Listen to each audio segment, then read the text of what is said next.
I'm back at Waldameer and Water World. I think I messed up by coming back here. We'll see. But the parking lot is full on the amusement park side. The water park side has tons of parking, so there were some available there. But for my first visit, this park was empty, no lines. It ain't that way today. All right, this is what I came for today. I've got all the credits here. Just here to get as many rides on this as I can. Yeah, it's not too bad.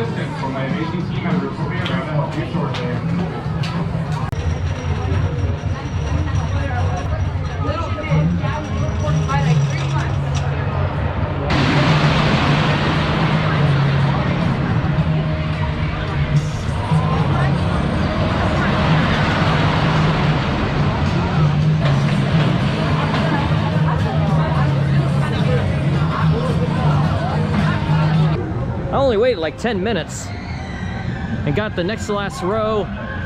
The drop was insane, and then you go over the road, and that had such incredible sustained mild ejector airtime. That was strong floater to mild ejector. That was like just the perfect type of airtime. And the line's not too long. Even on one train ops, they are moving the train out quick.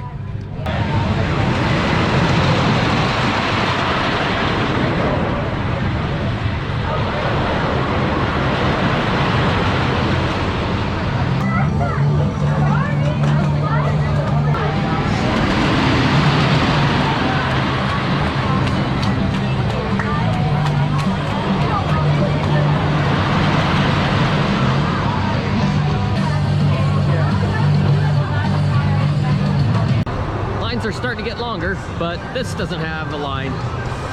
They even got empty seats on this one. I just waited a half an hour for Ravine Flyer II, and the line got a lot longer while I was in line. So it may be up to an hour now. Like I said, my Waldameer experience was 2020. That's not the norm. I guess this is the norm. I guess this is a park that is always very, very busy. Steel Dragon, I was able to get on it a little while ago. And the Wacky Shack, these rides are always fun. They do draw a long line because anybody can ride them, grandmas, children. And for some reason they got an SBF spinner at this park. I rode it last time I was here. At that time I had only done one SBF spinner in my life. They already have a spinning coaster, Steel Dragon, over there. Well, that's it from Waldameer and Water World. It was an insanely busy day at the park, which is crazy because the last time I was here, it was so dead. And then the next day at Knoebels was insanely busy. So I don't know. I must have just got lucky on that day. I guess Waldameer usually draws massive crowds, even on weekdays. I didn't know that, but I guess I know better now. I don't even remember what I posted in that vlog from 3 years ago, but I probably posted some wrong information about light crowds and whatnot. You might be tempted to do the pay per ride because that is an option here, but if you're wanting to get all the coaster credits and you're wanting an extra ride or two on Ravine Flyer II, it might be better off to just go ahead and get the all-day wristband for the amusement park side. Or if you have an ACE membership, they have a special deal that is slightly cheaper than the amusement park side ticket alone, and it gets you the water park. I think it was like less than $1 cheaper, and I'm really glad that I did that. I'm really glad that I had that option because the dry park was so insanely crowded.